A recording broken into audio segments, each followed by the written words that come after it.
ကဘာမှာဗုဒ္ဓဘာသာနိုင်ငံတွေကိုဘယ်လိုကာကွယ်ရမယ်အကြောင်းကိုကျွန်တော်နည်းနည်းတင်ပြလိုပါတယ်ဒါကိုမဟာမိတ်ဖွဲ့တင်ပါတယ်အရင်အရေးကြီးပါတယ်ဒီအချက်က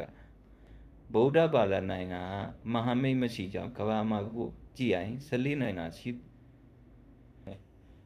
ဗုဒ္ဓဘာသာနိုင်ငံဒါတချို့နိုင်ငံမှာလူနည်းစုလူအများစုဖြစ်ကြောင်းလည်းသိရပါတယ်ဒါပေမဲ့ကျွန်တော်တို့ဒီအခုလက်ရှိတာကိုရသလားကိုသက်ဆိုင်ရာလူချင်းမင်းပုဂ္ဂိုလ်များဘာသာရေးဒါနိုင်ငံရေးခေါင်းဆောင်တွေမှာတာဝန်ရှိကြောင်းအတိပေးပြောကြလိုပါတယ်မိတ်ဆွေများတို့ဒီဗီဒီယိုကိုကြည့်လေရင်ကော်ပီယူပြီးတင်ပေးပါမိတ်ဆွေများမှာကော်ပီယူတင်မှာဒါဒီချက်ပေးပါဘာမှတော့ချက်ပေးကော်ပီယူပေးမြန်မာနိုင်ငံလုံးတနိုင်ငံလုံးပြည်သူမှတာဝန်ရှိကြောင်းအတိပေးပြောကြလိုပါတယ်ကဲဘာလို့ဆိုကျွန်တော်တို့ဒီမဟာမိတ်ဖြစ်သွားရင်ကျွန်တော်တို့ဗုဒ္ဓဘာသာလူမျိုးဗုဒ္ဓဘာသာတလေးပေါင်းအတွင်းမရှိရဲ့အခြားအနိုင်တူပြောက်ကကျင်လိုင်းရခြားဘာသာဝင်နဲ့ကျွန်တော်တို့အခုတော့တကယ်ပြောရင်ကျွန်တော်တို့ဗုဒ္ဓဘာသာနိုင်ငံနေဗုဒ္ဓဘာသာဘာလို့ပြောက်သွားလဲနောက်ကအော်မဲလို့မရှိဘူးနိုင်ငံဒီနိုင်ငံတမန်ကန်ဆိုရင်နောက်နိုင်ငံနေရအစ္စလာမစ်နိုင်ငံ50နိုင်ငံဥပမာအစ္စလာမစ်သူတို့လူမျိုးသူဆောက်ရှောက်နိုင်တယ်နောက်ကနေအော်နိုင်တယ်ဘယ်တော့ပေါင်းတယ်ခရစ်ယာန်မှာသာခရစ်ယာန်နဲ့ယူရိုသူတို့မှာ background ကောင်းတယ်သူတို့တွားတစ်ခုခုချီသူကနောက်က background မှာ over visa နော်တော့မှသူဥပဒေနဲ့တေချာကင်တွဲ visa ကျွန်တော်တို့ဗုဒ္ဓဘာသာဖြစ်တဲ့ကြောက်ကွဲသွားတဲ့နိုင်ငံကနေပြီးတော့ဒီအခုထီပဲဘယ်တော့မရှိဘူးဒါမဟာမိတ်ဖွဲ့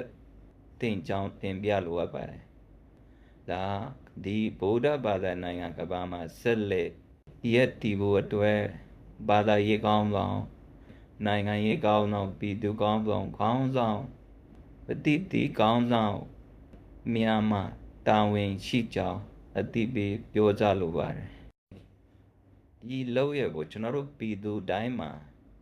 တာဝန်ရှိကြောင်းမိသူမှမလုပ်ရင်ဘသူမှမလုပ်ပေးကြောင်းတင်ပြလိုပါတယ်နိုင်ငံရေးကောင်းဆောင်ပုဂ္ဂိုလ်များနဲ့ဘာသာရေးကောင်းဆောင်ပုဂ္ဂိုလ်များမှာတကယ်တာဝန်ရှိကြောင်းဒါနိုင်ငံတနိုင်ငံမှာဒါကိုတင်ပြရင်သူတို့ကနဲ့တဆင့်ကဘာကိုကျွန်းကဘာမှာဘယ်နိုင်ငံနဲ့ဟိုနေ့ဖြစ်မှာဆိုတာနာမည်လေးတစ်ချက်ပြောပြမယ်မြန်မာလာအိုထိုင်းဗီယက်နမ်ထိုင်ဝမ်ဟောင်ကောင်ကျိုင်းနာဘူတန်နီပေါဆော့ကိုရီးယားဂျပန်တို့မှာပြီးမွန်ဂိုလီးယားကမ္ဘောဒီးယားဒီနိုင်ငံတွေအားလုံးမဟာမိတ်ဖွဲ့ပြီးကျွန်တော်တို့ဆက်လက်ပြီးဗုဒ္ဓဘာသာနိုင်ငံတွေကိုကာကွယ်ခြင်းပဲဖြစ်ပါတယ်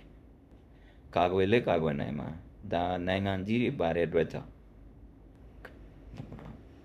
နိုင်ငံကြီးတွေပါတဲ့အတွက်ကြောင့်ဒါတရုတ်တို့ဟာအိန္ဒိယတို့ဟာသူမဗုဒ္ဓဘာသာလူနည်းစုဖြစ်တဲ့နိုင်ငံကြီးဖြစ်တယ်သူတို့နိုင်ငံမှာလည်းရှိပါတယ်ဒါသူတို့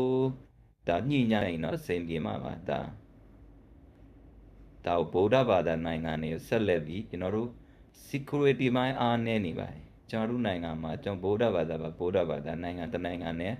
အော်လို့မရပါဘူးဒီနိုင်ငံရဲ့တည်ဟိုနိုင်ငံမှာကျွန်တော်ဗုဒ္ဓဘာသာကိုဘာသာရဲ့ထိလာတဲ့အချိန်ကျရင်ကျွန်တော်ဗုဒ္ဓဘာသာရဲ့ထိနေပြီကျွန်တော်ဗုဒ္ဓဘာသာဒီလိုမျိုးဖြစ်နေဆိုကျွန်တော်တို့အော်ကြီးကျွန်တော်နိုင်ငံမှာထင်ရဆန်းနိုင်ငံနေပါကျွန်တော်တို့ဗုဒ္ဓဘာသာဖြစ်တယ်ဒါကျွန်တော်တို့မဟာမိတ်အဖွဲ့ရနဲ့တစ်ဆင့်ပြန်အော်ပြီးမှာပါဒါကိုကာဝယ်ပြီးမှာပါအဲ့လိုလှုပ်ခြင်းဟာကျွန်တော်တို့ဗုဒ္ဓဘာသာဆက်လက်ယက်တိနိုင်မှုရဲ့ကြောင့်ကဘာမှာဗုဒ္ဓဘာသာနိုင်ငံနဲ့လုံလုံးစွာအသက်ရှင်နိုင်နေမယ်ဖြစ်ဒိုနယ်လန်ဒါ University ကိုဘာလို့ဖြစ်စီခံရလဲဒီမှာ security ဘိုင်းမရှိပါဘူး security ဘိုင်းအားနည်းပါ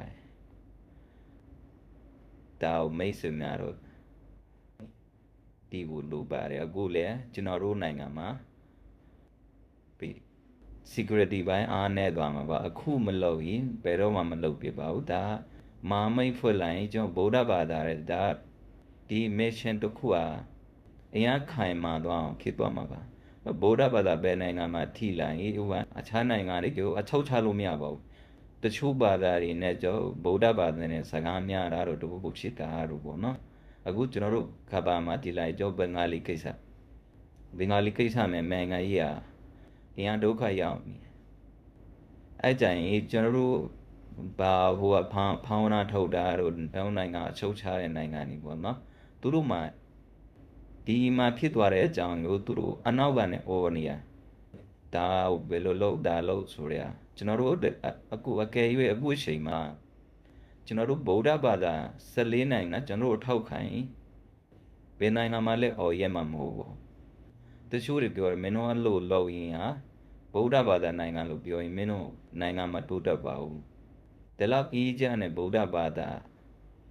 ဆက်လက်ရည်တည်နိုင်ကာကွယ်ပေးနိုင်နိုင်ငံတိုးတက်တာတဲ့ကျွန်တော်တို့မှာကျွန်တော်တို့ဘာသာကျွန်တော်တို့တလီကျွန်တော်ထုံးဆောင်လုံးဝဒါကိုအဓိကနိုင်ငံတိုးတက်သွားတာနဲ့ဒီဟာပျောက်သွားနိုင်ငံတိုးတက်တာအဓိပ္ပာယ်မရှိဘူးပေါ့နော်ကျွန်တော်တို့ဘာသာပျောက်သွားရင်ပေါ့ကျွန်တော်တို့တလီပျောက်သွားရင်နိုင်ငံပဲတိုးတက်သွားတာအဓိပ္ပာယ်မရှိပါဘူးမိမိနိုင်ငံမှာမိမိဘာသာနဲ့မိမိတလီနဲ့ဆက်လက်ရည်တည်ဖို့ကလှုပ်ဆောင်မှုပထမအချက်ပဲဖြစ်ပါတယ်